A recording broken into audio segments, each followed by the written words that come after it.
안녕하세요. 구름이입니다. 구독과 좋아요 부탁드립니다. 챔피언스 리그에서 FC 바르셀로나에게 패배한 이후 콤파니 감독은 현재 상황에 대해 언급했습니다. 경기가 끝난 후 즉시 명확해지는 경기가 있다고 생각합니다. 하지만 모든 게 잘 안 되는 순간도 많고 집중이 안 되는 순간도 많았던 경기였기 때문에 경기가 끝난 뒤 다시 보는 게 더 좋았습니다. 전반전에 느꼈던 느낌을 다시 한번 공유할 수 있습니다. 3골을 내주더라도 우리는 여전히 4대3이나 5대4로 승리할 수 있다는 느낌이 들었습니다. 전반전은 결과적으로는 좋지 않았지만 믿음은 있었습니다. 바르셀로나는 후반전에 더 나아졌고 명백한 패배였습니다. 전적으로 사실이 아닙니다. 프랑크푸르트 경기에서 실점은 바르셀로나 경기에서 실점한 골과 같지 않았습니다. 책임은 개별 선수가 아니라 전체 팀에 있습니다. 우리는 퀄리티가 있습니다. 경기 전에 기자들은 우리가 유럽에서 가장 적은 기회로 실점했다고 말했습니다. 지금의 비판은 매우 정상적입니다. 하지만 저는 선수들이 필요한 조치를 취한다면 무엇을 이룰 수 있는지 간과하고 싶지 않습니다. 우리의 목표는 팀을 더 발전시키는 것입니다. 데이터에 관해서는 객관성을 유지해야 합니다. 유럽에서 그렇게 적은 기회를 내준 팀은 없습니다.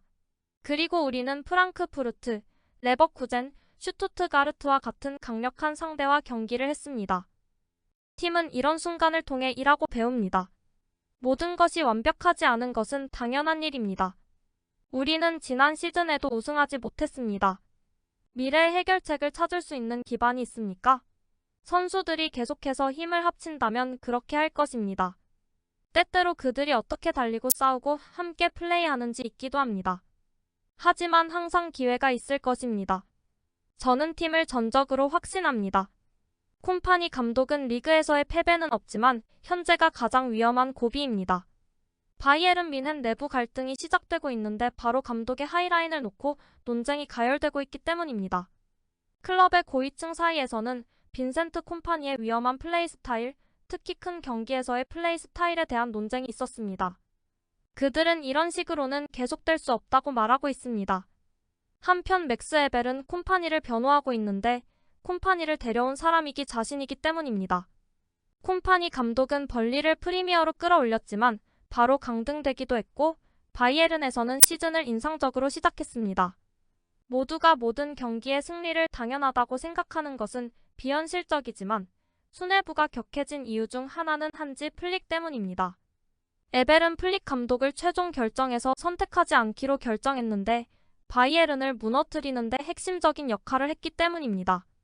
에벨과 프로인트 그리고 콤파니는 팀의 승리가 단순한 승리가 아니라 자신의 모든 걸 걸게 만드는 승리일 것입니다. 에벨은 보루시아 멘헨글라트바흐에서 13년 동안 독일에서 가장 성공적인 디렉터 중 한 명으로 여겨졌고 3년 동안 바이에른의 열렬한 구애를 받았지만 번번이 거절했었습니다. 바르샤 경기 패배로 노이어의 경우는 은퇴하는 것도 용기라는 말을 듣고 있고 김민재와 우파메카노의 경우도 별반 다르지 않습니다. 로타어 마테우스는 노이어에게 특히 비판적이었습니다. 마누엘 노이어는 더 이상 마누엘 노이어가 아닙니다. 마테우스는 최근 분데스리가에서 40%까지 떨어진 노이어의 세이브율을 근거로 들며 비판했습니다.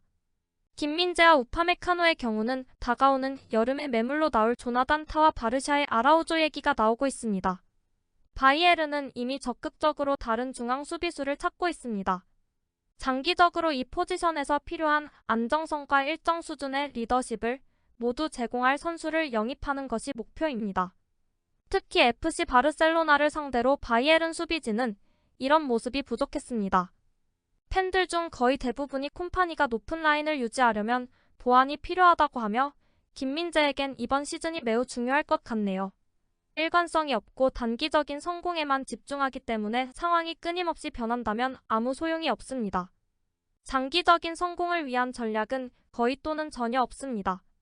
축구가 얼마나 성공할 수 있는지에 대한 생각을 갖고 코치가 그렇게 하도록 해야 합니다. 과거에는 스쿼드가 매우 형편없었고 나겔스만과 투엘은 그에 대한 대가를 치러야 했습니다. 기회가 있다면 실력과 합리적인 가격으로 무언가를 해야 합니다. 왜냐하면 이 두 선수가 있으면 이제 큰 상대를 상대로 문제가 생길 것이기 때문입니다. 때때로 다이어, 이토, 스타니시치, 어쩌면 고레츠까지도 플레이하게 할 수도 있습니다. 센터백에 대한 논의를 싹을 자르고 싶더라도 내부적으로 검색하고 찾을 수 있을 것이라고 확신합니다. 저는 정말 두 명의 풀백 게레이로와 데이비스에게서 문제가 더 많이 발생한다고 봅니다. 게레이로는 기술적으로는 좋은 선수이지만 빠른 선수들을 상대로는 수비적으로 문제가 있습니다. 그리고 라이트백이 아니라 오히려 레프트백 백업으로서 좋습니다. 데이비스는 속도를 제외하면 쓸 내용이 많지 않으며 스타니시치와 이토는 적어도 수비적으로는 강하다고 생각합니다. 두 사람 모두 높은 세계적 수준을 달성할 수 있을지 지켜볼 일입니다. 아직 보이를 평가할 수는 없지만 공격적으로는 강하지만 수비적으로는 약하다고 봅니다. 아즈누는 왜 플레이할 기회조차 얻지 못하는 걸까요? 양쪽 풀백에서 플레이할 수 있으며 필드에 있던 게임에서도 좋은 인상을 남겼었는데요. 우파와 김민재는 절대 지속 불가능합니다. 둘 다 완전히 교체하세요. 그들은 불안해 보일 뿐만 아니라 단순히 말에 나쁩니다. 공 근처에 있을 때 끊임없이 떨고 맥박이 빨라집니다. 둘 다 최고 수준에서는 충분하지 않습니다. 이는 김민재를 통해서도 점점 더 분명해지고 있습니다. 이 전술로는 항상 1대1을 방어하는 건 어렵습니다.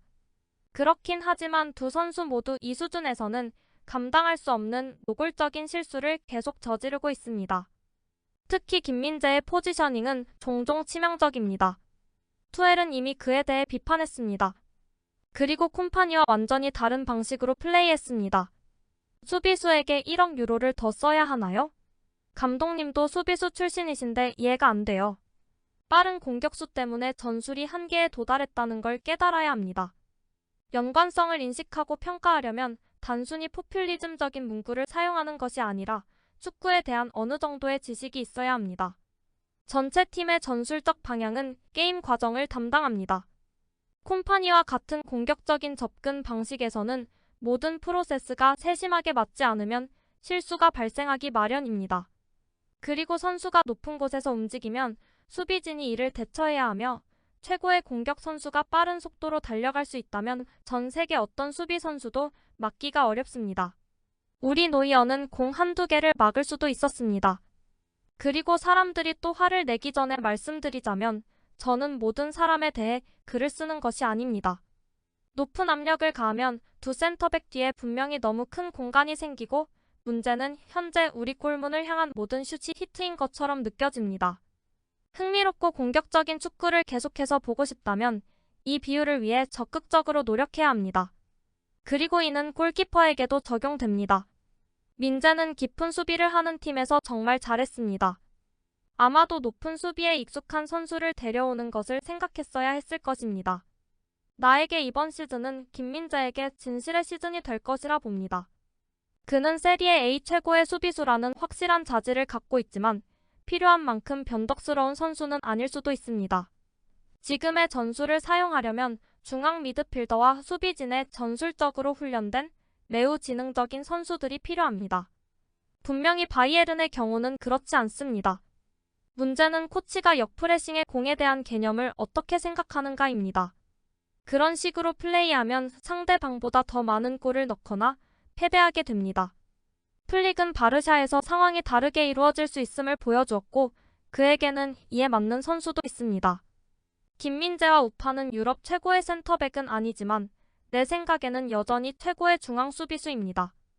콤파니의 플레이 스타일로 인해 두 선수 모두 100% 자신감을 갖고 실수 없이 플레이해야 하는데 과거 라모스나 반다이크도 그러지 못했습니다. 실수를 하자마자 공간이 열려 공격수는 혼자 노이어를 향해 달려가면 수비수와 노이어 모두 멍청해 보이지만요. 이 시스템에는 보호장치가 없습니다.